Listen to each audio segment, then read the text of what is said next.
औज़ुबिल्लाहि मिनश्शैतानिर्रजीम बिस्मिल्लाहिर्रहमानिर्रहीम। इस वीडियो में हम कवर करेंगे फ़िज़िक्स 101 फ़ाइनल टर्म के हवाले से लेक्चर नंबर 23 से लेकर लेक्चर नंबर 45 तक जितने भी शॉर्ट क्वेश्चंस हैं। और ये वीडियो देखने के बाद इंशाल्लाह आपके सारे कंसेप्ट्स जो हैं फ़ाइनल टर्म के हवाले से क्लियर हो जाएंगे और ये वीडियो आपके लिए बहुत ही फ़ायदेमंद साबित होगी। मैंने पहले भी इससे पहले एक वीडियो फ़िज़िक्स 101 के हवाले से बना चुका हूं, लेकिन उसमें वॉइस क्लियर नहीं थी, जिसकी वजह से बहुत सारे दोस्तों ने रिक्वेस्ट की कि आप यानी कि एक सही वापस वीडियो बनाएं जिसमें आपकी वॉइस क्लियर हो। तो इसलिए मैं ये नई वीडियो बना रहा हूं और इंशाल्लाह इसमें आपको क्लियरली आपको हर चीज़ की समझ आ जाएगी। और मैं ये नोट जो है PDF में यानी कि इसके डिस्क्रिप्शन के लिंक में डाल दूँगा, व्हाट्सएप ग्रुप का लिंक, तो वहाँ से आप इसको डाउनलोड कर सकते हैं। वीडियो स्टार्ट करने से पहले सब दोस्तों से गुजारिश है कि प्लीज़ चैनल को सब्सक्राइब कर दें और बेल आइकन पर क्लिक कर दें। तो स्टार्ट करते हैं अपनी वीडियो को। तो सबसे पहले हम यानी कि ये क्वेश्चन है, ये मैं आपको बाद में करवाता हूँ, पहले मैं हैंड रिटन आपको करवा दूँ, यानी कि जो हैंड रिटन है इसके बाद हम उस हिस्से को कवर करेंगे, ठीक है जी। पहला क्वेश्चन देखें हमारे पास। पहला क्वेश्चन है difference between electric and magnetic flux. Electric और मैग्नेटिक फ्लक्स में फ़र्क बताएं। तो सबसे पहले इलेक्ट्रिक फ्लक्स क्या होता है? The number of electric field lines passing through a certain element of area perpendicularly. जब किसी भी एरिया में से क्या होते हैं इलेक्ट्रिक फील्ड लाइंस अमूदन पास होते हैं तो ये क्या कहलाता है? Electric flux. ये फाई जो है ये हमारे पास किस चीज़ को ज़ाहिर करता है? ये हमारे पास फ्लक्स को, और ई हमारे पास क्या है? Electric flux. और इसका फार्मूला होता है ई डॉट ए, और डॉट की जगह हम क्या लगाते हैं? Cos theta. तो इसका फार्मूला बन जाता है ई ए कॉस थीटा। इसके बाद इसके यूनिट देखें तो इसके यूनिट हमारे पास क्या है? न्यूटन मीटर स्क्वायर पर कूलम है, और इसका नेचर क्या है? यानी कि एक स्केलर क्वांटिटी होती है। नेक्स्ट देखें अब मैग्नेटिक फ्लक्स क्या होता है? The number of magnetic field lines passing through a surface area perpendicularly. जब हमारे पास मैग्नेटिक फील्ड लाइंस किसी एरिया में से अमूदन पास होते हैं तो मैग्नेटिक फ्लक्स वो कहलाता है। और इसका फार्मूला क्या होता है? Phi B. बी हमारे पास मैग्नेट को ज़ाहिर करता है और फाई फ्लक्स को। तो मैग्नेटिक फ्लक्स किसके बराबर है? बी डॉट ए, और डॉट की जगह उसी तरह कॉस थीटा आ जाएगा, तो बी ए कॉस थीटा इसका फार्मूला बन जाएगा। और इसकी यूनिट याद रखना MCQs के लिए बहुत ही ज़रूरी है। यूनिट इसके हैं वेबर, और इसकी नेचर क्या है? ये भी स्केलर क्वांटिटी है हमारे पास। नेक्स्ट क्वेश्चन देखें। Difference between electric and magnetic field. Electric और मैग्नेटिक फील्ड में फ़र्क बताएं। तो सबसे पहले इलेक्ट्रिक फील्ड क्या होता है? Electric field always exerts an electric force on a charge particle whether it is stationary और मूविंग। जो इलेक्ट्रिक फील्ड होती है वो हमेशा क्या करती है? फोर्स एक्सर्ट करती है, फोर्स लगाती है कौन से चार्ज पर? उन चार्ज पर जो चाहे रेस्ट में है या फिर हमारे पास मूविंग है, यानी कि चाहे जो हरकत करते हैं या हमारे पास रेस्ट में होते हैं, उन तमाम चार्ज पर हमारे पास क्या होता है? इलेक्ट्रिक फील्ड क्या करता है? फोर्स लगाता है या एक्सर्ट करता है। इसका फार्मूला क्या होता है? E = F/Q होता है। और हमारे पास इसके यूनिट क्या होते हैं? न्यूटन बाय कूलम होते हैं। इसके बाद हमारे पास मैग्नेटिक फील्ड की तरफ चलते हैं। तो मैग्नेटिक फील्ड क्या होता है? It exerts a magnetic force always या only on a moving charge particle perpendicularly to the field. जब हमारे पास मैग्नेटिक फील्ड है तो ये सिर्फ उन चार्ज पर हमारे पास फोर्स लगाता है या एक्सर्ट करता है जो कि क्या कर रहे हैं? मूव कर रहे हैं, ठीक है। तो हमारे पास ये फ़र्क है। और इसका फार्मूला क्या है? फार्मूला है B हमारे पास मैग्नेटिक फील्ड को ज़ाहिर करता है, और F/Q V sin थीटा इसका फार्मूला है। इसका यूनिट क्या होता है मैग्नेटिक फील्ड का? टेस्ला हमारे पास इसका यूनिट है। और 1 टेस्ला किसके बराबर होता है हमारे पास? 1 weber by metre square. Next question देखिए। Difference between gravitational potential energy and electric potential energy. इनमें फ़र्क बताएं। तो सबसे पहले हम क्या करते हैं? ग्रेविटेशनल पोटेंशियल एनर्जी को डिस्कस करते हैं। The energy stored in object due to its position above earth surface. जब हमारे पास ज़मीन की सतह पर किसी भी चीज़ में एनर्जी उसकी पोजीशन की वजह से स्टोर हो जाए तो उसको हम क्या कहते हैं? ग्रेविटेशनल पोटेंशियल एनर्जी कहते हैं। और इसका फार्मूला होता है mgh। यूनिट क्या होते हैं इसके? जाउल्स। इसके बाद इलेक्ट्रिक पोटेंशियल है एनर्जी क्या होती है? The energy stored between the system of a charge due to its position. जब हमारे पास चार्ज सिस्टम में एनर्जी स्टोर होती है चार्ज की पोजीशन की वजह से, तो वो क्या होती है? इलेक्ट्रिक पोटेंशियल एनर्जी होती है। इसका फार्मूला क्या है? U = K great Q small q और R। और इसके यूनिट हमारे पास क्या होते हैं? 1V = जूल पर कूलम। इसका मतलब है हमारे पास 1 इलेक्ट्रिक पोटेंशियल कब होता है वर्क? जब हम 1 जूल वर्क 1 कूलम चार्ज पर करते हैं, तो हमारे पास क्या होता है? इलेक्ट्रिक पोटेंशियल 1 वोल्ट होता है। नेक्स्ट क्वेश्चन देखें हमारे पास। Define define charge density and types. Charge density की तारीफ करें और इसके टाइप्स बताएं। तो amount of electric charge per unit length surface area volume is known as charge density. जब हमारे पास क्या होता है, कोई भी चार्ज किसी भी सरफेस पे डिस्ट्रीब्यूट होता है, चाहे वो उसके लेंथ वाइज हो सकता है, उस पर सरफेस पे हो सकता है या वॉल्यूम पे हो सकता है, इसको हम चार्ज डेंसिटी कहते हैं। इसकी टाइप्स हैं 3, यानी कि लीनियर चार्ज डेंसिटी है। तो लीनियर चार्ज डेंसिटी क्या होती है? The amount of electric charge per unit length. जब हमारे पास किसी भी लेंथ पे किसी भी लेंथ वाइज चार्ज की डिस्ट्रीब्यूशन होती है तो वो क्या होती है? हमारे पास लीनियर चार्ज डेंसिटी होती है। और इसका फार्मूला क्या होता है? लैम्डा इज इक्वल टू हमारे पास del q over d s. तो हमारे पास नेक्स्ट देखें सरफेस चार्ज डेंसिटी। तो amount of electric charge per unit area. जब हमारे पास किसी एरिया पे चार्ज क्या होता है? डिस्ट्रीब्यूट होता है, तो उसको हम सरफेस चार्ज डेंसिटी कहते हैं। और इसको हम किससे ज़ाहिर करते हैं? ये सिग्मा से। और इसका फार्मूला क्या होता है हमारे पास? D q over d e, यानी कि हमारे पास ये डेरिवेशन है इसकी। स्मॉल अमाउंट के लिए हम हमेशा डी इस्तेमाल करते हैं। नेक्स्ट देखें volume charge density. The amount of electric charge per unit volume. जब हमारे पास किसी यूनिट वॉल्यूम पर कोई चार्ज डिस्ट्रीब्यूट होता है तो उसको हम क्या कहते हैं? वॉल्यूम चार्ज डेंसिटी कहते हैं। और इसका हमारे पास क्या है फार्मूला? रो, यानी कि रो से इसको ज़ाहिर करते हैं। पी रो हमारे पास है, इसका मतलब रो है is equal to d q और डी वी, यानी कि वॉल्यूम पर कोई चार्ज हमारे पास क्या है? डिस्ट्रीब्यूट है। नेक्स्ट है state Gauss's law. Gauss's law को बयान करें। तो गॉसेस लॉ क्या है? The electric flux a close surface is, हमारे पास क्या है? 1/एप्सिलॉन time net charge enclosed by that surface.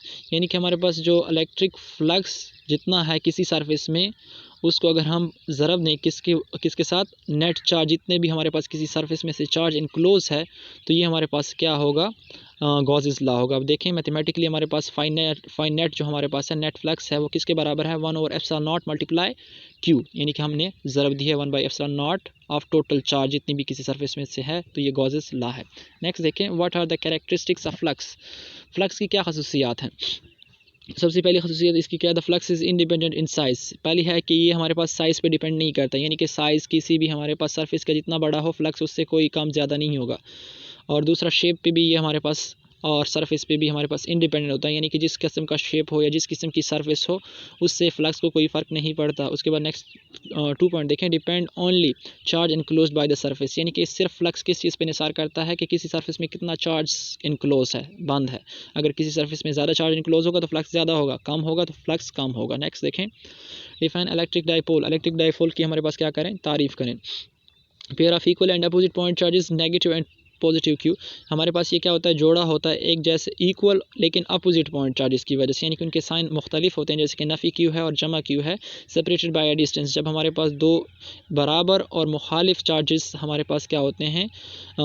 D फासले से उनको सेपरेट किया गया हो तो इसको हम क्या कहते हैं? इलेक्ट्रिक डाइपोल कहते हैं। और इसका फार्मूला हमारे पास होता है P is equal to d q. हमारे पास इसके यूनिट क्या होते हैं? कूलम मीटर होते हैं। नेक्स्ट देखें define dielectric and why we use it in capacitor. Dielectric क्या होता है? हम इसको कैपेसिटर में क्यों इस्तेमाल करते हैं? डाइलेक्ट्रिक क्या है? एक insulating material. It is an insulating material between the plates of capacitor. जो कैपेसिटर के प्लेट होते हैं ये उनमें एक इंसुलेटिंग मटेरियल है। इंसुलेटिंग उस चीज़ को कहते हैं जिसमें से हमारे पास करंट पास नहीं हो सकता। और इसको हम क्यों इस्तेमाल करते हैं? तो इसकी वजह यह है टू इंक्रीज़ द कैपेसिटर, यानी कि टू इंक्रीज़ द कैपेसिटेंस। हम कैपेसिटर की कैपेसिटेंस को बढ़ाने के लिए, यानी कि उसकी कैपेसिटी को बढ़ाने के लिए इसको इस्तेमाल करते हैं। Number 2 to keep conducting plates from coming in contact. और दूसरा हम क्या करते हैं? चूँकि प्लेट्स में अगर हमारे पास डाइलेक्ट्रिक नहीं होगा, कुछ नहीं होगा, तो प्लेट जब आपस में अटैच होंगी तो वो डिस्चार्ज हो जाएंगी। तो इस वजह से भी हम इंसुलेटर को उसके दरमियान रखते हैं ताकि वो हमारे पास क्या हो? आपस में डिस्चार्ज ना हो, और हम उनको क्या रखते हैं? चार्ज ही रखते हैं। नेक्स्ट देखें define capacitance of capacitor. Capacitance जो हमारे पास है वो क्या होती है कैपेसिटर की? The ability of a capacitor to store charge और एनर्जी। हमारे पास किसी भी कैपेसिटर की वो एबिलिटी कि वो चार्ज को स्टोर करे, तो इसको हम क्या कहते हैं? कैपेसिटेंस कहते हैं। और इसका फार्मूला क्या होता है? Q is equal to CV होता है। अब इसको अगर हम रीअरेंज करें तो C किसके बराबर आ जाए? Q और V। इसके यूनिट क्या होते हैं? कैपेसिटेंस के फैरेड इसके यूनिट होते हैं। और हमारे पास जो एयर के लिए है वो किसके बराबर है? इसकी वैल्यू जो हमारे पास है कैपेसिटेंस की 1.003। ये हमारे पास अगर एयर को एज हम इंसुलेटर इस्तेमाल करते हैं तो इसकी वैल्यू A होगी। और फॉर प्योर वाटर हमारे पास 80 होती है, 80 फैरेड। उसके बाद है नेक्स्ट क्वेश्चन देखें on what factor capacitance of a capacitor depends. तो कौन कौन से फैक्टर्स है जिस पर कैपेसिटेंस जो है कैपेसिटर की डिपेंड करती है। सबसे पहले हमारे पास क्या है, साइज़ ऑफ कंडक्टर, यानी कि जो साइज़ है कंडक्टर का, जितने बड़े कंडक्टर्स होंगे हमारे पास उतना ही हमारे पास क्या होगा, कैपेसिटेंस जो होगी वो ज़्यादा होगी, और जितने ही हमारे पास कंडक्टर छोटे होंगे उतनी ही हमारे पास कैपेसिटेंस कम होगी। उसके बाद गैप बिटवीन प्लेट्स, यानी कि जो हमारे पास प्लेट्स के दरमियान फासला है, ये जो हमने गैप दिया हुआ है, वो जितना हमारे पास क्या होगा, ज़्यादा होगा उतनी ही कैपेसिटेंस कम होगा, क्योंकि हमारे पास जो कैपेसिटेंस है वो डिस्टेंस के इन्वर्स प्रोपोर्शनल होता है। यानी कि जब कैपेसिटेंस बढ़ती है तो प्लेट्स के दरमियान डिस्टेंस क्या होता है, कम होता है, क्योंकि जब फासला कम होगा तो कैपेसिटेंस ज़्यादा होगी, जब गैप ज़्यादा होगा तो हमारे पास कैपेसिटेंस कम होगी, उल्टा है। उसके बाद हमारे पास नेक्स्ट देखें मटेरियल बिटवीन प्लेट्स, यानी कि जो हमने प्लेट के दरमियान मटेरियल इस्तेमाल किया है, यानी कि डाइलेक्ट्रिक, उस पर भी ये इन्हिसार करता है वो किस किस्म का है। तो ये भी हमारे पास क्या है, जितना हमारे पास वो अच्छा चीज़ हमारे पास मटेरियल होगा उतना ही कैपेसिटेंस ज़्यादा होगा, और जितना हमारे पास वो क्या होगा, हम कमज़ोर होगा उतना ही हमारे पास क्या होगा, कैपेसिटेंस कम होगा। नेक्स्ट देखिए, define electric current and units. Electric current की तारीफ करें, उसकी यूनिट बताएं। The rate of flow of electric charge is known as a current. Formula इसका क्या है हमारे पास, I is equal to q और टी, यूनिट इसकी क्या है, एम्पेयर है। यानी कि जब हमारे पास किसी भी rate of flow of charge होता है, यानी कि चार्ज के बहाव को हम क्या कहते हैं, करंट कहते हैं, और इसका फार्मूला है क्यू बटा टी। इसके यूनिट क्या होते हैं, एम्पेयर, और इसके दूसरे यूनिट भी होते हैं छोटे बड़े, जिस तरह मिली एम्पेयर का मतलब क्या होता है, 10 की कुव्वत माइनस 3 एम्पेयर, इसका माइक्रो का मतलब 10 की कुव्वत माइनस 6 एम्पेयर, और नैनो का 10 की कुव्वत नफी 6, और पीको एम्पेयर का मतलब होता है 10 की कुव्वत नफी 12 एम्पेयर। नेक्स्ट क्वेश्चन देखिए, define between electromotive force and potential difference. Electromotive force और पोटेंशियल डिफरेंस में फ़र्क बताएं। सबसे पहले हम इलेक्ट्रोमोटिव फोर्स की तारीफ करते हैं। Maximum potential difference between the two electrodes of a cell, ये हमारे पास जो मैक्सिमम पोटेंशियल डिफरेंस होता है, फ़र्क होता है पोटेंशियल का, किस कहाँ पे, सेल के दरमियान, यानी कि सेल के अंदर जो इलेक्ट्रोड्स हैं उन पे, दोनों पे जो हमारे पास फ़र्क है पोटेंशियल का, जब हमारे पास क्या होता है, नो करंट फ्लो हो रहा होता है सेल में, यानी कि जब करंट फ्लो नहीं होगा तो पोटेंशियल ज़ाहिर है कुछ ना कुछ पोटेंशियल तो होगा, एक पे हमारे पास ज़्यादा होगा चार्ज स्टोर और दूसरे पे कम होगा, तो इसी को हम क्या कहते हैं, पोटेंशियल कहते हैं। और जब ये सेल के अंदर हमारे पास होता है ये पोटेंशियल डिफरेंस, तो इसको हम क्या कहते हैं, EMF कहते हैं। और दूसरा हमारे पास independent of resistance of the circuit, ये हमारे पास सर्किट के रेजिस्टेंस पे डिपेंड नहीं करता, क्योंकि ये सेल के अंदर ही होता है, तो ये हमारे पास सर्किट से इसका कोई ताल्लुक ही नहीं है कि उसमें चाहे रेजिस्टेंस कम हो या ज़्यादा हो, तो इस पर कोई फ़र्क नहीं पड़ता। दूसरा है टर्म जो EMF है, use for source of current. ये जो टर्म EF है, ये EMF है, ये किस लिए इस्तेमाल होता है, सोर्स के तौर पर ऑफ करंट, यानी कि हमारे पास अगर ये ना होता तो करंट हमारे पास क्या होता, प्रोड्यूस ही नहीं होता, सोर्स ही असल में यहाँ से हमारे पास करंट आता है। दूसरा है हमारे पास दिस इज़ काज, और ये कहते हैं कि इसको हम काज भी कहते हैं, यानी कि इसी की वजह से जब बनता है तो यही सबब है हमारे पास करंट का। दूसरा है पोटेंशियल डिफरेंस के बारे में। पोटेंशियल डिफरेंस क्या होता है, difference of potential between any two points in a close circuit. तो हमारे पास जो पोटेंशियल डिफरेंस होती है वो क्या होती है, क्लोज सर्किट में कोई पोटेंशियल होता है, यानी कि एक पॉइंट पे ज़्यादा होता है और एक पे कम होता है, तो उसको हम कहते हैं पोटेंशियल का फ़र्क, यानी कि पोटेंशियल डिफरेंस कहते हैं। It is proportional to resistance between the given points. और दूसरी बात, चूँकि हमारे पास EMF था वो रेजिस्टेंस पे डिपेंड नहीं करता था, लेकिन यहाँ पे ये रेजिस्टेंस पे क्या करता है, डिपेंड करता है, ये उसके प्रोपोर्शनल होता है। It is the measured between any points of circuit, और इसको हम किसी भी दो पॉइंट्स के दरमियान मेजर करते हैं जो कि सर्किट्स में मौजूद होते हैं, और ये क्या होता है, इफेक्ट होता है, असर होता है, क्योंकि EMF सबब था और ये हमारे क्या उसका क्या है, उसी का असर होता है। तो हमारे पास ये इसके दरमियान फ़र्क है। नेक्स्ट देखें, define drift velocity and its cause. Drift velocity क्या होती है और इसकी वजह बताएं। तो when electric field is applied to a conductor, electrons हमारे पास क्या होते हैं, एक्सेलरेट होते हैं, and attains average velocity which is in direction opposite of the electric field. जब हम क्या करते हैं, इलेक्ट्रिक फील्ड अप्लाई करते हैं कंडक्टर पर, तो जो इलेक्ट्रॉन होते हैं उसमें वो क्या करते हैं, एक्सेलरेट करते हैं, हरकत करते हैं, और उनके पास क्या आ जाती है, एवरेज वेलोसिटी आ जाती है, विच इज़ इन डायरेक्शन, जो कि किस डायरेक्शन में होती है वो वेलोसिटी, इलेक्ट्रिक फील्ड के अपोजिट डायरेक्शन में, और इसी को हम क्या कहते हैं, ड्रिफ्ट वेलोसिटी कहते हैं। VD इज इक्वल टू आई, हमारे पास I ओवर NAE होता है हमारे पास। इसके बाद है नेक्स्ट देखें question, define current density. Current density की तारीफ करें। Electric current per unit cross sectional area of conductor, जब हमारे पास इलेक्ट्रिक करंट कहाँ पे हो, किसी भी यूनिट एरिया क्रॉस सेक्शनल पर लगे, तो उसको हम क्या कहते हैं, करंट डेंसिटी कहते हैं।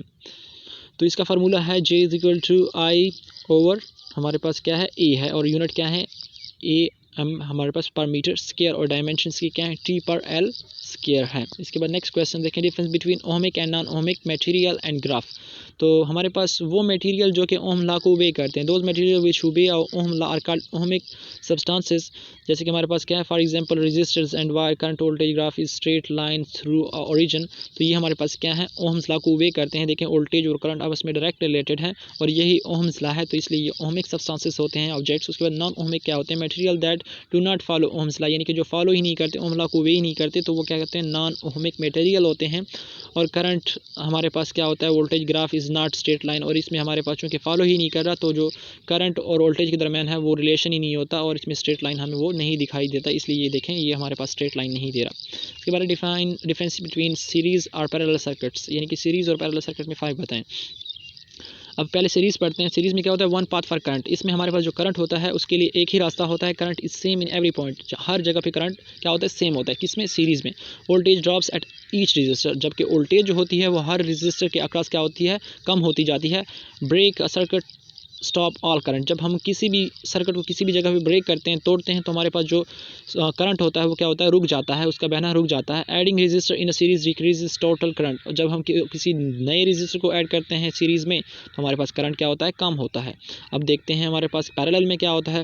पैरेलल में हमारे पास पाथ फॉर करंट होता है, यानी कि मल्टीपल पाथ होते हैं, बहुत सारे पाथ होते हैं, रास्ते होते हैं करंट को बहाने के लिए। तो current can be different in each branch, her branch में करंट मुख्तलिफ हो सकता है, यकसा नहीं हो सकता, ठीक है। Voltage same across each resistance, और वोल्टेज जो होती है इसमें क्या होती है, वो सेम होती है हर रेजिस्टेंस के हमारे पास अक्रॉस, जबकि break in circuit does not affect other bulbs, जब हम क्या करते हैं सर्किट को एक जगह पे तोड़ भी दें तब भी हमारे पास क्या होता है, रेजिस्टर पे कोई फ़र्क नहीं पड़ता, यानी कि जो बल्ब है जो भी है रेजिस्टर उस पर कोई फ़र्क नहीं पड़ना, क्योंकि इसके लिए हमारे पास बहुत सारे पाथ होते हैं। तो एक रास्ता अगर बंद भी हो जाए, अगर आपके साथ दूसरा रास्ता मौजूद है तो आप पे कोई फ़र्क नहीं पड़ता। इस तरह हमारे पास रेजिस्टर पे एक सर्किट एक जगह टूटने से कोई फ़र्क नहीं पड़ता। Adding resistance in a parallel increase total current, जब हम क्या करते हैं रेजिस्टेंस को ऐड करते हैं पैरेलल में तो हमारे पास क्या होता है, टोटल करंट क्या हो जाता है, बढ़ जाता है। अब convert electrical energy to light heat sound ETC, और ये हमारे पास इसमें क्या होता है, हम इलेक्ट्रिकल एनर्जी को किस में कन्वर्ट करते हैं, लाइट हो गई, हीट हो गई, साउंड हो गई, जो हमारे घरों में सिस्टम होता है तो वो कौन सी है, यानी कि सर्किट लगी होती है, पैरेलल सर्किट लगी होती है, ठीक हो गया। अब नेक्स्ट देखें, define Lorentz force. Lorentz force क्या होता है, the sum of electric and magnetic force acting on a charge particle, यानी कि हम इलेक्ट्रिक और मैग्नेटिक फोर्स दोनों का जो सम ले लें तो उसको हम क्या कहेंगे, लोरेंट्ज़ फोर्स कहेंगे। इसका फार्मूला क्या है, F = QE, ये इलेक्ट्रिक फोर्स का फार्मूला है और ये हमारे पास मैग्नेटिक फोर्स का है QV × B, तो इसी को हम क्या कहते हैं, लोरेंट्ज़ फोर्स कहते हैं। नेक्स्ट देखें, write a some typical value of tesla for a different objects, मुख्तलिफ ऑब्जेक्ट्स के लिए जो हमारे पास टेस्ला की मुख्तलिफ वैल्यूज़ हैं वो मेंशन करें। अर्थ सरफेस के लिए है 10 की क़ुव्वत -4 टेस्ला, बार मैग्नेट के लिए 10 की क़ुव्वत -2 टेस्ला, और पावरफुल जो इलेक्ट्रोमैग्नेट है उसके लिए 1 टेस्ला, और सुपर कंडक्टिंग मैग्नेट के लिए 5 टेस्ला। ये MCQs के लिए भी बहुत ही इंपॉर्टेंट है।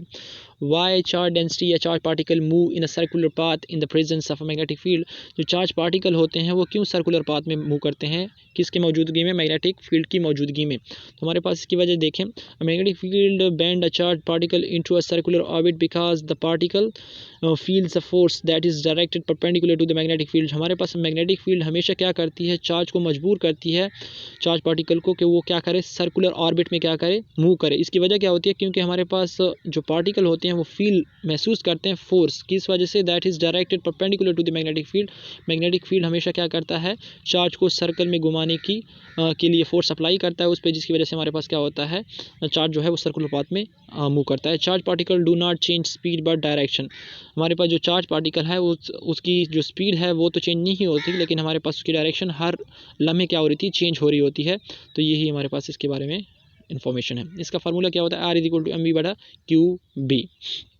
अब नेक्स्ट देखें, what is the information we get from mass spectroscopy. Mass spectroscopy से हम क्या मालूमात हासिल करते हैं, मालिक्यूलर वेट, यानी कि इसके ज़रिए हम मालिक्यूलर वेट फाइंड कर सकते हैं, मालिक्यूलर फार्मूला। नेक्स्ट हमारे पास क्या मालूम कर सकते हैं, स्ट्रक्चर फ्रॉम फ्रेगमेंटेशन, यानी कि इससे हम स्ट्रक्चर मालूम कर सकते हैं। और लास्ट वन हमारे पास यानी कि फ्रेगमेंटेशन फिंगर प्रिंट, तो ये हमारे पास इसमें आ जाता है। ये इसकी क्या है, हमारे पास इंफॉर्मेशन इससे हम हासिल कर सकते हैं। टाइप्स ऑफ स्पेक्ट्रोस्कोपी कौन कौन सी हैं, तो सबसे पहला है हमारे पास इंफ्रारेड स्पेक्ट्रोस्कोपी, नंबर 2 है mass spectroscopy, number 3 nuclear magnetic resonance और लास्ट वन है अल्ट्रावायलेट स्पेक्ट्रोस्कोपी। ये 4 टाइप्स हैं स्पेक्ट्रोस्कोपी के। नेक्स्ट क्वेश्चन देखिए हमारे पास, define magnetic moment and how produced, यानी कि हमारे मैग्नेटिक मोमेंट होता क्या है और ये किस तरह पैदा होता है। तो it is defined as magnetic strength and orientation of a magnet, यानी कि मैग्नेट की जो स्ट्रेंथ होती है, मजबूती होती है, इसके अलावा उसकी ओरिएंटेशन, यानी कि वो हमारे पास मैग्नेट कहाँ पे मौजूद है, मैग्नेटिक इफेक्ट, और इसके अलावा other object that produce magnetic field, यानी कि हमारे पास जस्ट ये क्या होता है मैग्नेटिक मोमेंट, कि मैग्नेट कितना हमारे पास मजबूत है या कितनी उसकी स्ट्रेंथ है और कहाँ पे मैग्नेटिक इफेक्ट है या नहीं है, उसकी ओरिएंटेशन, इसको हम क्या कहते हैं, मैग्नेटिक मोमेंट कहते हैं। अब ये इसके यूनिट क्या होते हैं, जूल पर टेस्ला। और इसके अलावा हमारे पास ये कैसे पैदा होता है, in the definition for a current loop the product of current following and area, हमारे पास यानी कि इसका क्या होता है, टेस्ला इंटू एरिया, यूनिट इसके m square, it is measured by the हमारे पास क्या होता है, मैग्नोमीटर के ज़रिए इसको मेजर किया जाता है। ये इंपॉर्टेंट एमसीक्यूज़ है कि हमारे पास किससे इसको मेजर किया जाता है, मैग्नेटिक मूवमेंट को मैग्नोमीटर से मेजर किया जाता है। हाउ इट प्रोड्यूस्ड, अब सवाल दूसरा आ गया कि इसको हम कैसे पैदा करते हैं।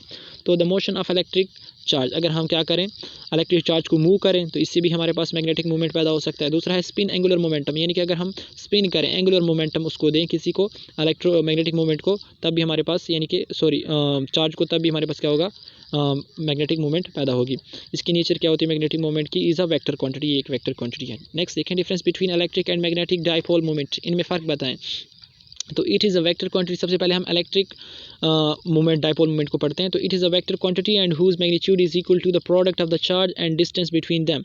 जो हमारे पास है सबसे पहले इलेक्ट्रिक वाला, यानी कि इलेक्ट्रिक मूवमेंट क्या होता है, एक वेक्टर क्वांटिटी है, और ये हमारे पास क्या होता है, मैग्नीट्यूड होती है किसकी, जो कि बराबर होती है प्रोडक्ट किसके, प्रोडक्ट के, चार्ज और डिस्टेंस बिटवीन देम। तो हमारे पास ये आ गया इलेक्ट्रिक मूवमेंट, ये किसका, P is equal to q d, इसकी यूनिट हमारे पास क्या है, कूलम मीटर, और इसके हमारे पास डायरेक्शन क्या होती है, नफ़ी क्यू से लेकर जमा क्यू की तरफ, यानी कि नफ़ी चार्ज से जमा चार्ज की तरफ इसकी डायरेक्शन होती है। अब हम मैग्नेटिक डाइपोल मूवमेंट को डिस्कस करते हैं। मैग्नेटिक डाइपोल मूवमेंट हमारे पास क्या होता है, कंप्रोज, यानी कि पैदा होता है टू अनलाइक डाइपोल की वजह से, यानी कि दो अपोजिट डाइपोल की वजह से पैदा होता है, जबकि हमारे पास इलेक्ट्रिक था वो दो अपोजिट चार्जेस की वजह से पैदा होता था। तो ये इसमें क्या है, फ़र्क है।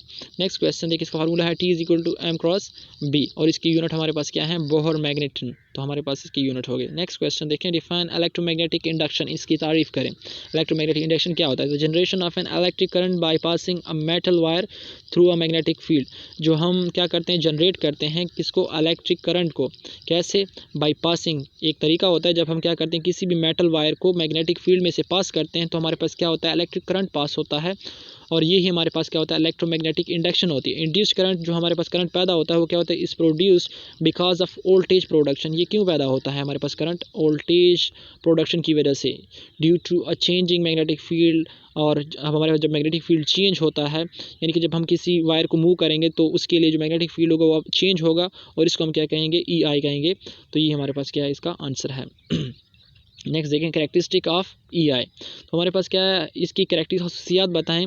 तो इसका सबसे पहले हमारे पास क्या होता है, यानी कि इलेक्ट्रिक इंडक्शन जो होती है इसकी खसूसियात कौन सी है, for movement between magnetic bar and conductor, जब हम क्या करते हैं, मूवमेंट करवाते हैं मैग्नेटिक बार को और कंडक्टर को, there will be a deflection in galvanometer, तो हमारे पास जो गैल्वेनोमीटर हमने कनेक्ट किया है उसमें क्या होगा, डिफ्लेक्शन शो होगी, और जब डिफ्लेक्शन शो होती है तो ये क्या हमें शो करती है, if a bar magnet field and conductor is steady, अगर हमारे पास बार मैग्नेट क्या हो, फील्ड जो मैग्नेटिक फील्ड हो और कंडक्टर क्या हो, स्टडी हो, यानी कि उनको अगर हम हरकत ना करवाएं तो हमारे पास डिफ्लेक्शन शो नहीं होगी। तो यही इसकी क्या है, कैरेक्टरिस्टिक है हमारे पास।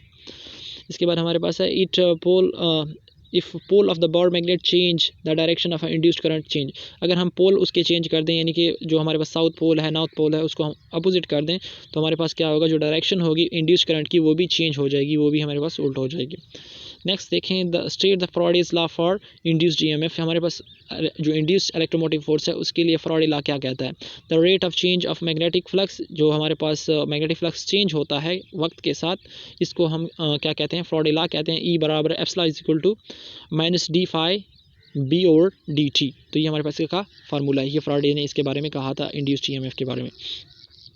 How does flux through a coil change, कि फ्लक्स किसी कॉइल में कैसे चेंज होता है, consider a coil and magnet, कहते हैं कि एक कॉइल समझें और एक मैग्नेट, तो हमारे पास क्या होगा, मूव द मैग्नेट, आप मैग्नेट को हरकत करवाएं, इससे भी आपके पास फ्लक्स चेंज होगा। नंबर 2, मूव द कॉइल, अगर कॉइल को हरकत करवाते हैं तभी आपके पास फ्लक्स चेंज होगा। Number 3, change the size and shape of the coil, अगर आप उसका साइज़ या शेप तब्दील करते हैं तभी आपके पास मैग्नेटिक फ्लक्स हमारे पास या कॉइल में जो होगा वो फ्लक्स चेंज होगा। इसके अलावा बाई स्क्वीजिंग इट, यानी कि उसको प्रेस करने से भी आप उसको क्या कर सकते हैं, हमारे पास फ्लक्स चेंज कर सकते हैं। नेक्स्ट देखें, डिफाइन रेजिस्टेंस, रेजिस्टेंस की तारीफ करें। The opposition in a flow of current known is resistance, यानी कि हमारे पास जो फ्लो ऑफ करंट को हम क्या करते हैं, अपोज करते हैं, जब उसकी कोई चीज़ मुखालफत करती है तो उसी चीज़ को हम क्या कहते हैं, रेजिस्टेंस कहते हैं। इसका फार्मूला V = IR, आर हमारे पास क्या है, V/I है। इसका यूनिट हमारे पास क्या है, ओम है रेजिस्टेंस का। स्टेट लेंस ला, लेंस ला क्या हमारे पास है, the current from induced EMF will produce a magnetic field, जो हमारे पास करंट होती है जो कि इंड्यूस्ड EMF से प्रोड्यूस होती है वो क्या करता है, हमारे पास मैग्नेटिक प्रोड्यूस मैग्नेटिक फील्ड, इसकी वजह से मैग्नेटिक फील्ड प्रोड्यूस होता है, पैदा होता है। विल ऑलवेज अपोज, वो क्या करता है, जो मैग्नेटिक फील्ड पैदा होता है वो हमेशा अपोज करता है। Original change in magnetic flux, जो मैग्नेटिक फ्लक्स पैदा हो रहा था उसकी क्या करता है, मुखालफत करता है। तो हमारे पास इसका फार्मूला क्या होता है, E = -N del phi B और del T, हमारे पास ये क्या है, इसका लेंस का लॉ है। Difference between AC and DC, AC और DC में फ़र्क बताएं तो electron in EC keep changing its direction backward and forward, जो हमारे पास इलेक्ट्रॉन होते हैं AC में वो क्या करते हैं, हमेशा अपनी डायरेक्शन आगे पीछे चेंज करते हैं, जबकि DC में हमारे पास क्या होते हैं, उसकी डायरेक्शन सेम ही रहती है, उसकी डायरेक्शन चेंज नहीं होती। अब नेक्स्ट देखें हमारे पास, यानी कि मज़ीद क्वेश्चन ये मैंने इस बार इस वीडियो में नेक्स्ट ऐड किए हैं एक्स्ट्रा। तो देखें पहला क्वेश्चन, कनकेव और कन्वेक्स मिरर में क्या बताएं, फ़र्क बताएं। सबसे पहले हमारे पास कनकेव के बारे में पढ़ते हैं। Spherical mirror whose inner side is reflecting are called concave mirror, यानी कि ऐसी मिरर हमारे पास जिसकी इनर साइड क्या हो, रिफ्लेक्टिंग हो, यानी कि जो रिफ्लेक्शन शो करे उसको हम कनकेव मिरर कहते हैं। It is also called a converging mirror, हम जो हमारे पास कनकेव होता है उसको कन्वर्जिंग मिरर भी कहते हैं। और image formed by a concave mirror can both, जो इमेज बनती है कनकेव मिरर से वो क्या होती है, वर्चुअल होती है और रियल भी होती है। हमारे पास concave mirror converges the parallel rays of light that falls on it, जो कनकेव मिरर है उसका काम क्या होता है, वो कन्वर्ज करता है, मिलाता है जितनी भी पैरेलल रेज हैं लाइट की जो कि उस पर पड़ती हैं। उसके बाद कन्वेक्स मिरर आप पढ़ते हैं। Spherical mirror whose other side is, whose outer side is reflecting called convex mirror, यानी कि ऐसा मिरर स्फेरिकल मिरर जिसका बैरूनी यानी कि हमारे पास जो सतह है वो क्या हो, रिफ्लेक्टिंग हो, तो उसको हम कन्वेक्स कहेंगे। It is also called diverging, इसको डाइवर्जिंग भी हम कहते हैं। हमारे पास image found by convex mirror कौन से होते हैं, वर्चुअल और एरेक्ट होते हैं, सीधे होते हैं। इसके अलावा कन्वेक्स मिरर जो होते हैं वो क्या करता है, काम क्या करता है, डाइवर्ज करता है जितनी भी पैरेलल रेज जो कि इस पर पड़ती हैं। नेक्स्ट क्वेश्चन देखें, how real and virtual image found by the concave mirror, concave mirror पे कैसे रियल और वर्चुअल इमेज बनता है। तो सबसे पहले इसका प्रोसेस होता है, मैंने concave mirror is placed very close to the object, जब हम कनकेव मिरर को किसी भी ऑब्जेक्ट के बहुत ही नज़दीक रख दें तो वर्चुअल और मैग्नीफाइड, एक वर्चुअल और एक बहुत ही बड़ा यानी कि बड़े साइज़ का हमारे पास इमेज ऑब्टेन होता है। लेकिन when we increase the distance between the object and the mirror, जब हम क्या करते हैं, फासला बढ़ाते हैं मिरर और ऑब्जेक्ट में, तो हमारे पास जो साइज़ होता है इमेज का वो क्या होता है, कम हो जाता है और हमारे पास जो रियल इमेज क्या होता है, रियल इमेज बन जाता है। नेक्स्ट देखें, difference between mirror and lens में क्या फ़र्क है। तो मिरर क्या होता है, mirror implies a glass surface, ये ग्लास का सरफेस हो सकता है विद अ सिल्वर बैकिंग, यानी कि इसका जो हमारे पास बैक है वो सिल्वर का, यानी कि उसको उस पर सिल्वर लगी होती है। और हमारे पास उसके बाद produce image through the reflection, इसमें जो इमेज प्रोड्यूस होता है वो रिफ्लेक्शन के ज़रिए पैदा होता है। इट कैन, इसके अलावा इट कैन बी प्लेन और कर्व्ड, ये जो हमारे पास मिरर है वो क्या हो सकता है, प्लेन भी हो सकता है और कर्व भी हो सकता है।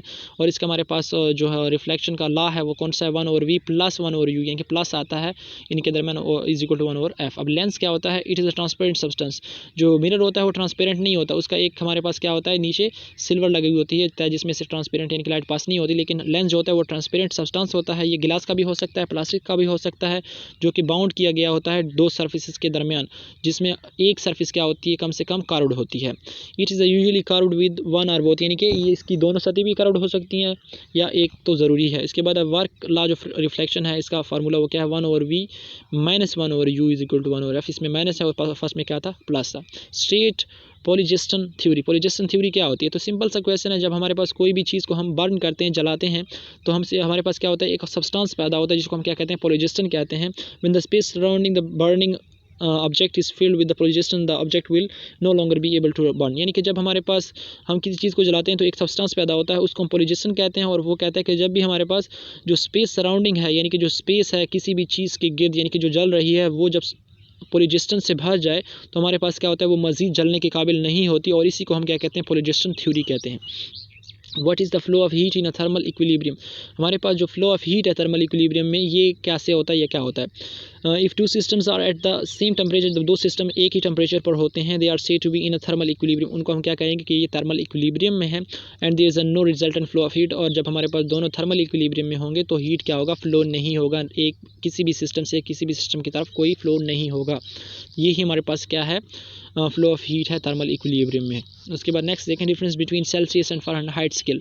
सेल्सियस स्केल की पहले बात करते हैं। तो सेल्सियस स्केल क्या है हमारे पास, स्केल ऑफ टेम्परेचर, ये स्केल टेम्परेचर का एक स्केल है जिसमें हमारे पास 0 डिग्री सेंटीग्रेड क्या होता है, रिप्रेजेंट करता है किसको, मेल्टिंग पॉइंट ऑफ आइस को। और इसके अलावा हमारे पास जो 100 डिग्री सेंटीग्रेड है वो बॉइलिंग पॉइंट को रिप्रेजेंट करता है पानी के। इसके अलावा जो हमारे पास एब्सोल्यूट जीरो होता है सेल्सियस में, वो किसके बराबर होता है ना, 273.15 डिग्री सेंटीग्रेड। एमसीक्यूज़ के लिए बहुत ही इंपॉर्टेंट है। उसके बाद है फ़ारेनहाइट। तो फ़ारेनहाइट पे हमारे पास टेम्परेचर का क्या है, एक स्केल है। इस पे हमारे पास जो फ्रीजिंग पॉइंट है वो 32 फ़ारेनहाइट होता है, किसका, मेल्टिंग पॉइंट जो होता है आइस का। इसके अलावा हमारे पास जो दूसरा है 212 जो होता है वो रिप्रेजेंट बॉइलिंग पॉइंट को करता है पानी के, यानी कि 212 फ़ारेनहाइट इसमें क्या होता है हमारे पास, बॉइलिंग पॉइंट वाटर का होता है। और एब्सोल्यूट जीरो इस पर क्या होता है फ़ारेनहाइट पे, 459.67 डिग्री फ़ारेनहाइट होता है। नेक्स्ट देखें, right the conversion between degree Celsius and degree Fahrenheit. तो हमारे पास जब हम कन्वर्जन करेंगे किसमें, फ़ारेनहाइट से सेल्सियस में, तो कौन सा फार्मूला होगा, ये टेम्परेचर फ़ारेनहाइट, आप जस्ट फ़ारेनहाइट एफ यहाँ पे लिख सकते हैं, 9/5 यहाँ पे लिख सकते हैं, 9/5C लिखेंगे और प्लस 32, तो आपके पास ये फार्मूला बन जाएगा। इससे आप कन्वर्जन कर सकते हैं।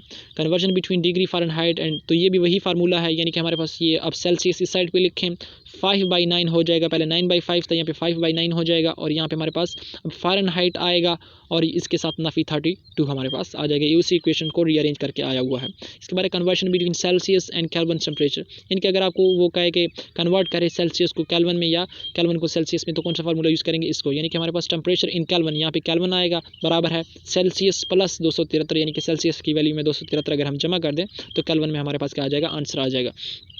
नेक्स्ट देखें, right the equation of coefficient of linear and volume expansion. Coefficient बताएं, यानी कि हमारे पास लीनियर और दोनों एक्सपेंशन। तो ये हमारे पास है alpha del l over l naught over del t. इसका मतलब ये है कि जब हम किसी भी चीज़ के लेंथ पे, यानी कि कोई स्ट्रेस कर लगाते हैं, तो उसमें चेंज आ जाती है किसके साथ, विद चेंज इन टाइम। तो इसी को हम क्या कहते हैं, लीनियर एक्सपेंशन कहते हैं, क्योंकि लेंथ वाइज चेंज आई है। इसी तरह अगर हम बीटा देखें, डेल वी और वी नॉट और डेल टी, यानी कि जब हम किसी चीज़ के वॉल्यूम पर स्ट्रेस लगाते हैं तो उसके वॉल्यूम में क्या आता है, चेंज आता है विद रिस्पेक्ट टू टाइम, और इसको हम क्या कहते हैं, वॉल्यूम एक्सपेंशन कहते हैं। नेक्स्ट देखें, difference between heat capacity and specific heat capacity. Heat capacity क्या होती है और स्पेसिफिक हीट कैपेसिटी क्या होती है। सबसे पहले हीट कैपेसिटी देखें, it is the amount of heat energy required to raise the temperature of the entire body by 1 degree. जब हम क्या करते हैं, एक कंप्लीट बॉडी की क्या करते हैं, टेम्परेचर को 1 डिग्री सेंटीग्रेड तक बढ़ाते हैं, तो इसको हम क्या कहते हैं, हीट कैपेसिटी कहते हैं। It depend both on substance, और ये किस पे इन्हिसार करता है, सब्सटेंस पे भी और मास ऑफ द बॉडी, दोनों पे इन्हिसार करता है। और दूसरा हमारे पास क्या है, इसके फार्मूला यूनिट देख लें, जाउल पर कूलम या जाउल पर केल्विन, और इसका फार्मूला है C=Q/ΔT, यानी कि E=C/ΔT हम इसको लिख सकते हैं। अब स्पेसिफिक हीट कैपेसिटी क्या है, it is the amount of heat energy required to raise the temperature of a unit of a mass of a body by 1 degree centigrade.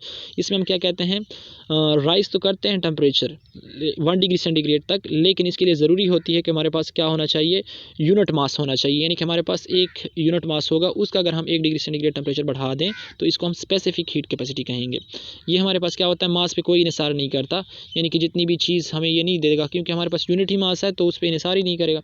C=Q हमारे पास है, या फिर E फार्मूला इसके MC यानी कि, और डेल टी इसका फार्मूला आगे, यूनिट क्या होंगे, जाउल के पर जी और पर सी, यानी कि पर कूलम हमारे पास के यूनिट आ जाएंगे। How many methods to transfer heat. Transfer heat करने के लिए कितने मेथड्स होते हैं, तो 3 मेथड्स होते हैं। सबसे पहला कंडक्शन, यानी कि कंडक्शन के जरिए हीट एक जगह से दूसरी जगह जा सकती है, कन्वेक्शन के जरिए भी जा सकता है, और रेडिएशन के जरिए भी जा सकती है।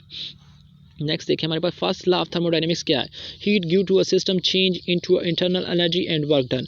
जो हीट हम देते हैं किसी भी सिस्टम को, वो क्या करता है, चेंज कर देता है, यानी कि चेंज हो जाता है किसमें, इंटरनल एनर्जी जमा वर्क डन, यानी कि वो हमारे पास 2 चीज़ों में तब्दील हो जाता है, और इसी को हम क्या कहते हैं, फर्स्ट लॉ ऑफ थर्मोडायनेमिक्स कहते हैं। Energy can never be created nor destroyed, ये एनर्जी तो ना पैदा की जा सकती है और ना फना की जा सकती है, ये भी हमारे पास इसकी स्टेटमेंट है। मैथमेटिकली हमारे पास क्या है, डेल ई जो है वो किस में कन्वर्ट हो जाती है, डेल क्यू, यानी कि total internal energy plus del work, यानी कि हमारे पास इनमें कन्वर्ट हो जाती है। नेक्स्ट देखें, compare the entropy of a gas, liquid and solid, यानी कि जो एंट्रोपी होती है गैस लिक्विड उनको कंपेयर करें कौन सी ज़्यादा होती है। सबसे पहले एंट्रोपी ऑफ गैस ज़्यादा होती है, नंबर 2 पे हमारे पास लिक्विड की, और नंबर 3 पे हमारे पास सॉलिड की। इसके बाद does entropy increase with temperature, क्या एंट्रोपी जो है वो टेम्परेचर के साथ बढ़ती है। तो increase in temperature means that particles of the substance have a greater kinetic energy, यानी कि टेम्परेचर का बढ़ने का मतलब क्या है कि जो हमारे पास ज़र्रात हैं किसी भी सब्सटेंस उनके पास एनर्जी क्या है, बढ़ गई है। The fast moving particle have a more disorder, हमारे पास जो तेज़ हरकत करने वाले पार्टिकल होते हैं उनके वो क्या करते हैं, ज़्यादा डिसऑर्डर होते हैं, ज़्यादा बदतरतीब हो जाते हैं उन पार्टिकल्स से जिनके पास हमारे पास क्या होते हैं, जो कि हरकत कम कर रहे हैं, कम मूव कर रहे हैं। और क्यों कम मूव करते हैं, क्योंकि उनका टेम्परेचर कम होता है। तो इसका मतलब है कि हमारे पास टेम्परेचर बढ़ने से एंट्रोपी भी क्या होती है, बढ़ती है। उसके बाद पास्टुलेट्स स्पेशल रिलेटिविटी क्या होते हैं, यानी कि स्पेशल रिलेटिविटी हमारे पास जो है उसके पास्टुलेट्स बताएं। सबसे पहला पास्टुलेट क्या है हमारे पास, the laws of motion are same in every inertial frame of reference, यानी कि हमारे पास जो लॉज ऑफ मोशन है वो हर फ्रेम ऑफ रेफरेंस में यकसा रहेंगे। ऐसे नहीं होगा कि एक जगह से दूसरी जगह जाने पर वो तब्दील हो जाएंगे। Number 2, the speed of light in a vacuum is the same independent of the speed of source और द ऑब्जर्वर। दूसरी कहता है कि जो स्पीड ऑफ लाइट है वो सेम रहती है वैक्यूम में, खला में, वो किसी चीज़ पे निसार नहीं करती कि हमारे पास स्पीड ऑफ सोर्स क्या है या फिर हमारे पास ऑब्जर्वर की स्पीड क्या है, उस पर निसार नहीं करता। ये हमारे पास क्या होता है, कांस्टेंट ही रहता है वैक्यूम में इसके स्पीड जो होता है। नेक्स्ट देखें, डिफाइन माउन, माउन क्या होता है इसकी तारीफ करें। द माउन इज अनस्टेबल पार्टिकल, ये एक अनस्टेबल पार्टिकल होता है, यानी कि इट एट रेस्ट, ये हमेशा इफ़ एट रेस्ट, अगर ये रेस्ट में होता है, इट डिकेज इन जस्ट 10 की कुव्वत -18 सेकंड में ये ख़त्म हो जाता है, रेडिएशन में तब्दील हो जाता है। तो यही इसके लिए आपके बारे में इंफॉर्मेशन ही काफ़ी है। नेक्स्ट देखें, what does the de Broglie equation tell us. De Broglie equation हमें क्या बताता है, de Broglie equation states like a matter can act as a wave, वो बताता है कि जो मैटर है मादा वो क्या करता है, वेव की तरह हमारे पास क्या करता है, बिहेव करता है, मच लाइक लाइट, जैसे कि लाइट है हमारे पास। And radiation which also behave, और दूसरी बात वो कह रहा है कि जो रेडिएशन है वो आल्सो बिहेव करता है एज अ वेव, रेडिएशन भी बिहेव करता है वेव की तरह। एंड पार्टिकल्स, और पार्टिकल की सूरत में भी। तो ये हमारे पास वो कह रहा है कि लाइट और जो रेडिएशन हैं वो दोनों वेव और पार्टिकल की सूरत में बिहेव करते हैं। आल्सो स्टेट दैट, उसने ये भी कहा कि जो बीम ऑफ इलेक्ट्रॉन होती है can also be diffracted just like beam of light, उसने कहा जो इलेक्ट्रॉन की बीम्स होती है, हमारे पास धार होती है, शुआ होती है, वो भी क्या होती है, डिफ्रैक्ट होती है, मुड़ जाती है, जैसे कि बीम ऑफ लाइट होती है। और इसका फार्मूला क्या होता है, यानी कि हमारे पास lambda is equal to h/h/p। Heisenberg uncertainty principle क्या है, हेल्सेनबर्ग ने क्या कहा था, उसने कहा था position and velocity of an object can not both be measured exactly eight the same time, कि उसने कहा हमारे पास जो पोजीशन हो गई किसी भी चीज़ की और वेलोसिटी दोनों को बैक वक्त मालूम करना नामुमकिन है। आप सोचें, जब भी आप किसी चीज़ की वेलोसिटी मालूम करते हैं तो उसके लिए वो ज़रूरी है कि वो हरकत में रहे, लेकिन अगर आप उसकी पोजीशन मालूम करना चाहते हैं तो ज़रूरी है कि वो रेस्ट में रहे। तो आप क्या कर सकते हैं, दोनों चीज़ें पोजीशन और वेलोसिटी बैक वक्त यानी कि मालूम ही नहीं कर सकते, और इसी को हम क्या कहते हैं, हेल्सेनबर्ग अनसर्टेनिटी प्रिंसिपल कहते हैं।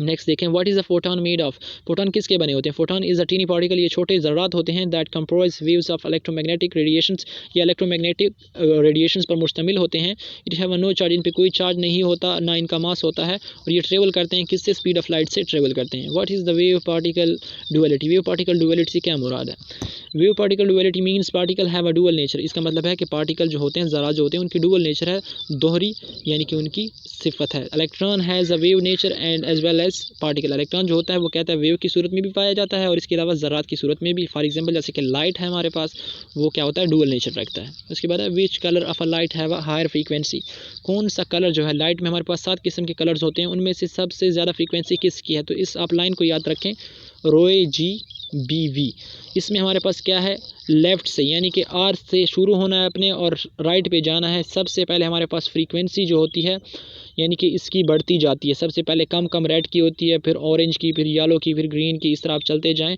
और सबसे लास्ट पे हमारे पास वॉयलेट है, यानी कि सबसे ज़्यादा फ्रीक्वेंसी किसकी है, वॉयलेट की। आप इस लाइन को याद रख लें और लेफ़्ट से राइट की तरफ आपकी फ्रीक्वेंसी बढ़ रही है। तो हमारे पास सबसे ज़्यादा फ्रीक्वेंसी किसकी है, वॉयलेट की। देखें, violet has the highest frequency and red lowest frequency, यही आपका आंसर हो गया है।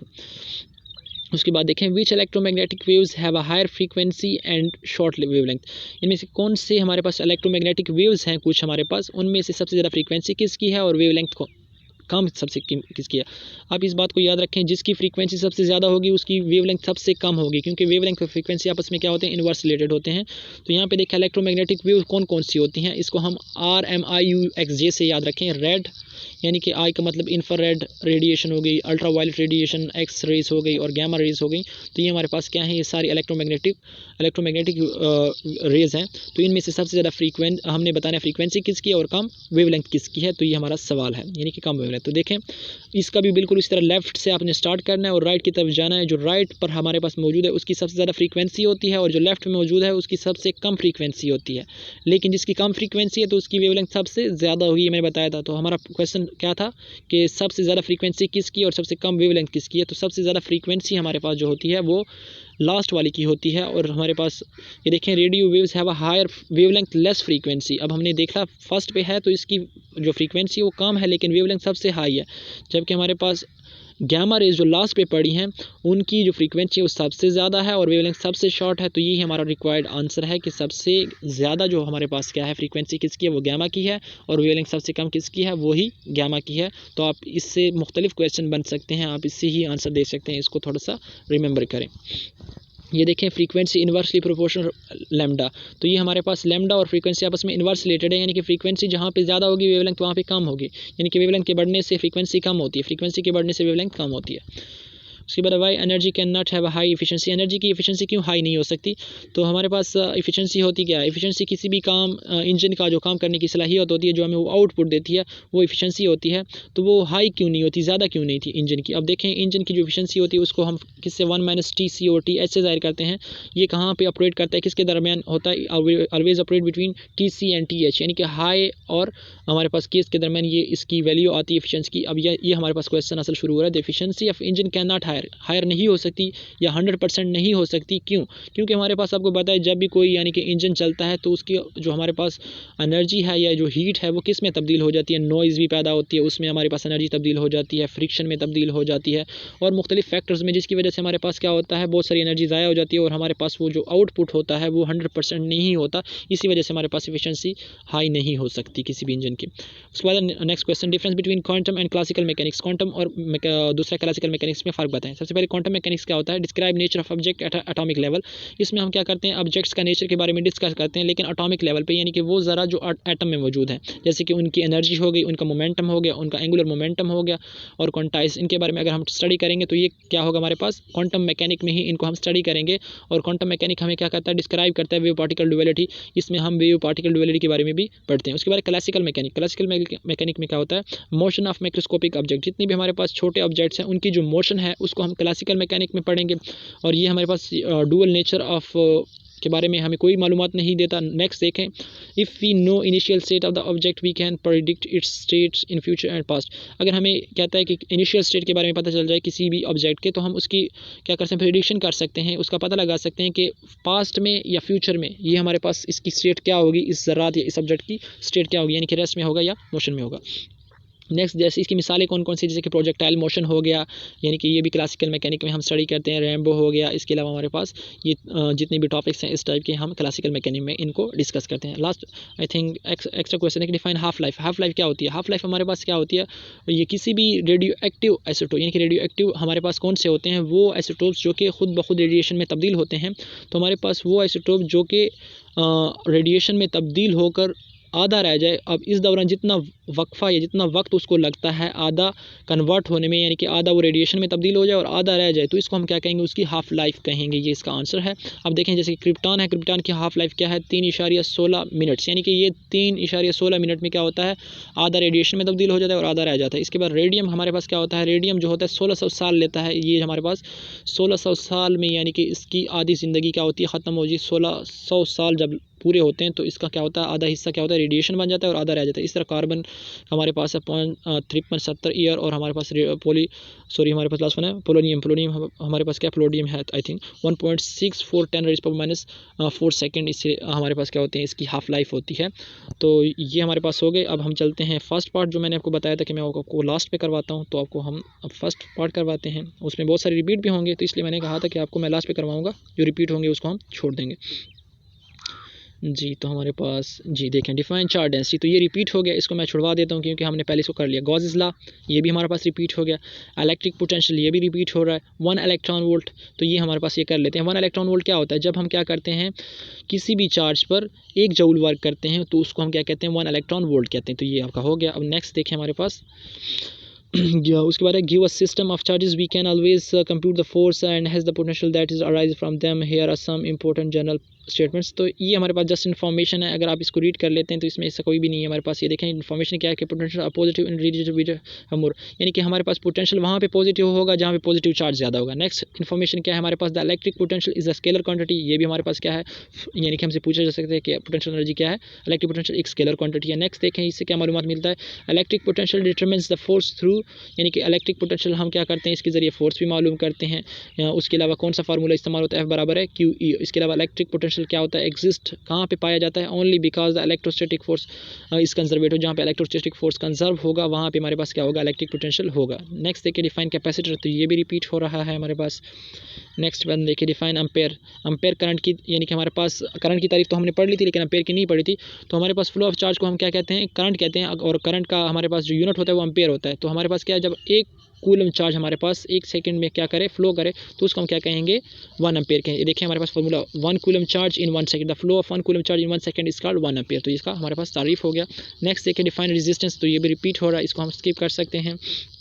नेक्स्ट देखिए यूनिट डिफाइन ऑफ पावर, तो पावर की डेफिनेशन हम पढ़ ली थी लेकिन इसके यूनिट क्या होते हैं तो उसकी भी डिफाइन कर लेते हैं। पावर हमारे पास क्या है? रेट ऑफ डूइंग वर्क को हम पावर कहते हैं, और इसके यूनिट हमारे पास क्या होते हैं आप देख सकते हैं। हमारे पास इसका यूनिट हमारे पास है, जब हम 1 जूल वर्क करते हैं 1 कूलम पर, तो हमारे पास क्या होता है? वो 1 वाट के बराबर होता है। 1 जूल वर्क जब हम 1 सेकंड में करते हैं, सॉरी, तो वो क्या होगा? कितना पावर होगा? 1 वाट पावर होगा। और ये हमारे पास क्या है? पावर की यूनिट की डेफिनेशंस हैं।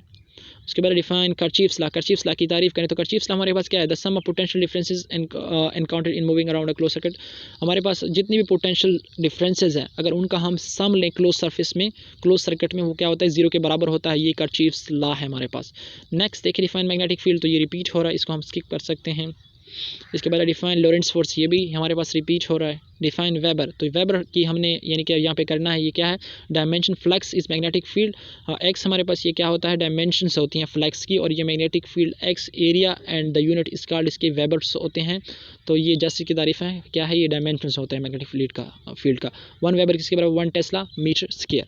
नेक्स्ट देखिए डिफाइन अल्टरनेटिंग करंट, ये भी हमारे पास रिपीट हो रहा है। रेड लाइट हैज़, हमारे पास रेड लाइट की उसने हमें क्या दिया? वेवलेंथ दी है lambda 700 nanometre, the frequency can be, तो उस फ्रीक्वेंसी को हम कैसे फाइंड कर सकते हैं? फार्मूला हमारे पास क्या होता है? V equal to F lambda होता है। तो हम यानी कि V equal to F lambda, इसमें अगर हम पुट करते हैं तो हमारे पास क्या आता है? 4.29 10⁻14 हर्ट्ज, यानी कि अगर हम वैल्यूज पुट कर देते हैं। डिफाइन इमिशन, इमिशन की तारीफ करें तो matter release energy as a light, अगर कोई भी मैटर हमारे पास एनर्जी को रिलीज करता है तो उसको हम क्या कहते हैं? इमिशन कहते हैं, लाइट की सूरत में। उसके बाद absorption, matter takes energy from light, जब हमारे पास कोई भी मैटर मादा क्या करता है? लाइट से एनर्जी लेता है तो इसको हम एब्जॉर्प्शन कहते हैं। Define transmission, matter allows the light to pass through it, जब मैटर हमारे पास क्या करता है? अलाउ करता है लाइट को अपने आप में पास करने से, अपने आप में से जब लाइट को पास करना देता है तो इसको हम ट्रांसमिशन कहते हैं। Define reflection, matter repels the light in another direction, जब मैटर कोई भी मैटर होता है वो लाइट को रिपेल कर दे यानी कि मोड़ दे किसी भी डायरेक्शन में, तो क्या होगा? रिफ्लेक्शन होगा। उसके बाद diffraction, the bending of light and objects, यानी कि हमारे पास ये क्या होती है? लाइट बेंड हो जाती है किसी भी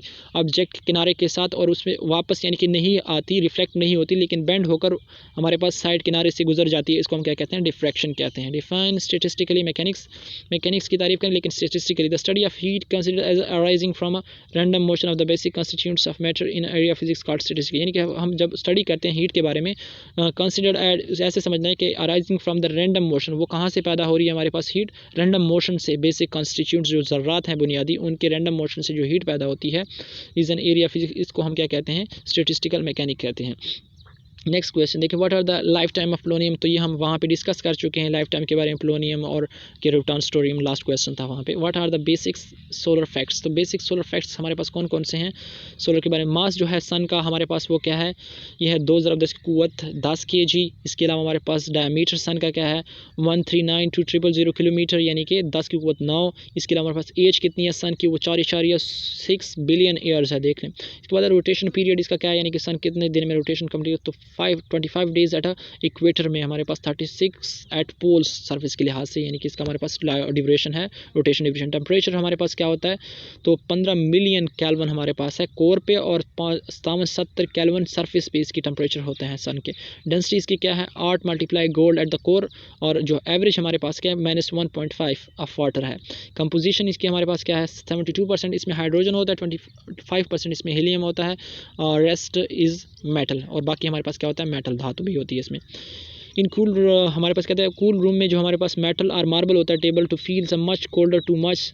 ये सिंपल सा क्वेश्चन है कि जब हमारे पास एक ही रूम में हमारे पास क्या पड़ी हैं, 2 टेबल्स पड़ी हैं, एक क्या है हमारे पास, एक मेटल की और एक मार्बल की बनी हुई है, और एक हमारे पास क्या है, लकड़ी की बनी हुई है। वो कह रहा है जब हम मार्बल और जो दूसरी है हमारे पास मेटल, उसको टच करते हैं तो हम यानी कि उसको फील करते हैं कि वो ठंडी फील महसूस होती है, लेकिन जो हमारे पास लकड़ी के वो फील नहीं होती, यानी कि ठंडी जल्दी फील नहीं होती। तो इसकी सिंपल सा वजह है कि हमारे पास मार्बल और मेटल में जो मॉलिक्यूल्स फ्री इलेक्ट्रॉन्स मौजूद होते हैं, तो वो क्या करते हैं, जल्दी से हमारे पास एनर्जी को ऑब्जर्व कर देते हैं और वो ठंडे हो जाते हैं। लेकिन हमारे पास जो वुड्स में होते हैं, लकड़ी में होते हैं, वो फ्री इलेक्ट्रॉन्स उस तरह नहीं पाए जाते, जिसकी वजह से वो एनर्जी ऑब्जर्व नहीं कर पाते, तो हमारे पास क्या होते हैं, वो ठंडे हम महसूस नहीं कर पाते। जब उसको हाथ लगाते हैं तो हमारा हाथ यानी कि ठंडा नहीं होता। नेक्स्ट देखिए, initial is pushing but the box does not move. What is the force of static friction shown in the below figure? Sorry, ये हमारे पास फिगर नहीं है तो इसको हम डिस्कस नहीं कर सकते। नेक्स्ट क्वेश्चन देखिए हमारे पास, is it true to say that the centre of mass and centre of gravity are same? क्या ये कहना ठीक है, दुरुस्त है कि हमारे पास सेंटर ऑफ मास और सेंटर ऑफ ग्रेविटी जो होती है वो सेम चीज़ें होती हैं, या ठीक है तो भाई रीज़न भी बताएं। तो हमारे पास ये गलत है। मैनी पीपल अज्यूम, बहुत सारे पीपल समझते हैं कि जो सेंटर ऑफ मास और सेंटर ऑफ ग्रेविटी क्या होती है, सेम होते हैं, लेकिन but this is not same. हमारे पास ये क्या होता है, the centre of mass and centre of gravity of an object in the same position कब सेम होगी, एक जगह पे होगी, if the gravitational field in which the object exist is uniform. जब हमारे पास ग्रेविटेशनल फील्ड यूनिफॉर्म होगी तभी दोनों हमारे पास सेंटर ऑफ मास और सेंटर ऑफ ग्रेविटी क्या हो सकती है, एक हो सकती है। अदरवाइज कोई भी केस नहीं कि हमारे पास एक चीज़ इनको समझा जाए। नेक्स्ट देखें, describe a few example in which the force of friction exerted on an object in the direction of motion of the. कहते हैं हमें कोई एक ऐसी मिसाल दें कि हमारे पास क्या हो जिसमें फोर्स ऑफ फ्रिक्शन जो किसी भी ऑब्जेक्ट पे लग रही हो, किस डायरेक्शन में हो, मोशन ऑफ ऑब्जेक्ट में हो। तो इसकी सिंपल मिसाल है, जब कोई बंदा यानी कि बस में या किसी चीज़ में हरकत करता है, तो चूंकि बस की जो हमारे पास मूवमेंट होती है, हरकत होती है, वो फॉरवर्ड होती है, लेकिन जो हमारे पास पैसेंजर बैठा है उसकी जो मूवमेंट होती है वो फॉरवर्ड, यानी कि उसकी मूवमेंट होती है फॉरवर्ड की तरफ। तो हमारे पास जो फ्रिक्शन उस पर लग रही होती है वो भी फॉरवर्ड होती है। तो इस केस में हमारे पास यानी कि फ्रिक्शन फोर्स और उसकी ऑब्जेक्ट यानी कि जो पैसेंजर है उसकी हमारे पास क्या है, हरकत या जो डायरेक्शन है दोनों की सेम होती है। तो एक ही केस है जिसमें हमारे पास फ्रिक्शन फोर्स और मोशन ऑब्जेक्ट ये सेम होते हैं। नेक्स्ट देखें, is it possible for two objects to be in a thermal equilibrium if they are not in a contact with each other? जी, ये पॉसिबल है कि अगर हमारे पास दो ऑब्जेक्ट्स थर्मल यानी कांटेक्ट में भी ना हो तब भी हमारे पास क्या हो सकते हैं, वो थर्मल इक्विलिब्रियम में हो सकते हैं। नेक्स्ट देखिए हमारे पास, wave speed in string is a function of frequency, so if the wave frequency will the wave speed increase. कहते हैं कि जो हमारे पास किसी भी स्ट्रिंग में फ्रिक्शन ऑफ फ्रीक्वेंसी है, सो if the wave frequency will the wave speed increase. अगर हमारे पास हम क्या करें, कहता है वेव की स्पीड इंक्रीज करें तो फ्रीक्वेंसी बढ़ेगी या नहीं। तो सिंपल सी बात है, V is equal to lambda, F lambda होता है। अगर हम दोनों के दरमियान रिलेशन देखें तो वी और हमारे पास फ्रीक्वेंसी के दरमियान क्या है, डायरेक्ट रिलेशन है, स्पीड और फ्रीक्वेंसी के दरमियान डायरेक्ट रिलेशन है। तो अगर हम स्पीड बढ़ाएंगे तो फ्रीक्वेंसी भी क्या होगी, बढ़ेगी। नेक्स्ट क्वेश्चन देखें, न्यूमेरिकल इसको छोड़ देते हैं, ये थोड़ा सा यानी कि लेंथी है। नेक्स्ट क्वेश्चन देखते हैं, do all current carrying conductors emit electromagnetic waves? तो कहता है जितने भी हमारे पास करंट कैरिंग कंडक्टर्स हैं क्या वो इलेक्ट्रोमैग्नेटिक वेव्स खारिज करते हैं? तो जी, जितनी भी हमारे पास इलेक्ट्रोमैग्नेटिक वेव्स हैं वो तमाम के तमाम क्या होते हैं, इमिट इलेक्ट्रोमैग्नेटिक वेव्स खारिज करते हैं। And they are at the right angle of the current passes through the, और ये किस तरह हमारे पास होती है, राइट एंगल बनाती है, 90 का एंगल बनाती है जिस डायरेक्शन में उनमें करंट पास होता है, और इसको हम राइट हैंड रूल से, फ्लेमिंग के राइट हैंड रूल से पता लगाते हैं। If you had water in a paper cup, कहता है कि अगर आपके पास पेपर हो यानी कि किसी भी कप में या पेपर में या शार्पर में, तो वो यानी कि बॉयल होना शुरू हो जाता है, लेकिन क्या होता है हमारे पास जो शार्पर है वो जलता नहीं है। तो सिंपल सी, अगर आप किसी शार्पर में पानी लेते हैं और उसको क्या करते हैं, गर्म करना शुरू कर देते हैं, तो क्या होता है हमारे पास वो पानी जो है वो बॉयल होना शुरू हो जाता है, लेकिन शार्पर नहीं जलता। ये आप तजर्बा भी कर सकते हैं। तो यस, ये हमारे पास ट्रू है, आप ये कर भी सकते हैं। All objects radiate energy, then why we are not able to see all of the. कहते हैं जितनी भी हमारे पास ऑब्जेक्ट्स हैं वो तो एनर्जी खारिज करते हैं, लेकिन हम क्यों काबिल नहीं होते उस एनर्जी को देखने के, क्यों काबिल नहीं होते अगर वो खारिज करते हैं अंधेरे में? तो अवर आइज़ आर नॉट सेंसिटिव, हमारी जो आंखें हैं वो इतनी सेंसिटिव नहीं होती कि वो इंफ्रारेड रेडिएशन को देख सकें, क्योंकि जितनी भी जलने वाली ऑब्जेक्ट्स हैं वो क्या करते हैं, इंफ्रारेड रेडिएशन खारिज करती हैं और हमारी आंखें उनको देख नहीं सकती। तो यही वजह है हम उनको नहीं देख पाते। उसके बाद नेक्स्ट क्वेश्चन देखिए हमारे पास, explain why mercury rises in thermometer when it's put in the, कि हमारे पास जो मर्करी है वो क्यों यानी कि राइज हो जाती है, ऊपर आ जाती है जब हम क्या कहते हैं temperature put in hot water, जब हम उसको गर्म पानी में डालते हैं। तो हमारे पास मर्करी जो है वो एक्सपेंड होती है टेम्परेचर के बढ़ने के साथ। तो जब भी हम टेम्परेचर बढ़ाते हैं तो क्या होता है, हमारे पास जो मर्करी है वो क्या हो जाता है, वो उसका जो राइज यानी कि वो ऊपर आ जाती है, क्योंकि हॉट वाटर का टेम्परेचर हाई होता है, तो इसी वजह से वो क्या होता है, वो एक्सपेंड हो जाती है mercury. Why is glass transparent to visible light but opaque to ultraviolet light, यानी कि जो ग्लास होता है उसमें से हमारे पास विजिबल लाइट तो पास होती है लेकिन अल्ट्रावायलेट नहीं होती। इसकी वजह बताएं। रेंज जो हमारे पास होती है beyond the range of ultraviolet light, जिसकी वेवलेंथ क्या है, 400 नैनोमीटर से ज़्यादा है, वेवलेंथ ज़्यादा होती है। The energy of visible and infrared are not enough to excite the electron, जो हमारे पास एनर्जी होती है विजिबल और इन्फ्रारेड लाइट वो इतनी ज़्यादा नहीं होती कि वो इलेक्ट्रॉन्स को क्या करते हैं, एक्साइट करते हैं, to excite the electron. And most of the incident light gets transmitted, और जिसकी वजह से हमारे पास क्या होते हैं, बहुत सारा जो इलेक्ट्रॉन्स होते हैं, इंसिडेंट लाइट होती है वो क्या होती है, ट्रांसमिट हो जाती है, कि पास हो जाती है किसमें से, लाइट में से, ग्लास में से, जबकि जो हमारे पास अल्ट्रावायलेट है वो क्या होती है, पास नहीं हो पाती। नेक्स्ट क्वेश्चन देखिए हमारे पास, वेयरिंग अ मेटल ब्रेसल, ये कहता है कि अगर आपने कोई मेटल का जैकेट पहना हुआ है और आप क्या आते हैं किसी ऐसे एरिया में से पास हो जाते हैं जहाँ पे मैग्नेटिक फील्ड है, तो क्या ये आपके लिए ख़तरा मोल हो सकता है या नहीं? तो सिंपल सा आंसर है, जब भी आपने अगर कोई मेटल की धात वगैरह की वो जैकेट पहनी हुई है, तो अगर आप मैग्नेटिक फील्ड ऐसे एरिया में पास होते हैं, ऐसे एरिया से गुजरते हैं जहाँ पे मैग्नेटिक फील्ड है, तो वो आपको क्या करेगा, अट्रैक्ट करेगा। जब अट्रैक्ट करेगा तो ज़ाहिर आपकी ज़िंदगी को ख़तरा हो सकता है, आपको यानी कि ज़िंदगी से हाथ धो सकते हैं। तो ये हमारे बहुत ख़तरनाक यानी कि चीज़ है। इसके बाद है हमारे पास ये लास्ट न्यूमेरिकल टाइप है। तो हमारे शॉर्ट क्वेश्चन यहाँ पे ख़त्म हुए। सब दोस्तों से गुजारिश है कि प्लीज़ चैनल को सब्सक्राइब कर देना और बेल आइकन पर क्लिक कर देना, और वीडियो का जो लिंक है यानी कि ये मैं डिस्क्रिप्शन में डाल दूँगा, और वहाँ से आप व्हाट्सएप ग्रुप को ज्वाइन करें और वीडियो को कंप्लीट देखें। इंशाल्लाह आपको दूसरी वीडियो को देखने की ज़रूरत नहीं होगी इसको देखने के बाद। ठीक होगी। अल्लाह हाफिज़, शुक्रिया।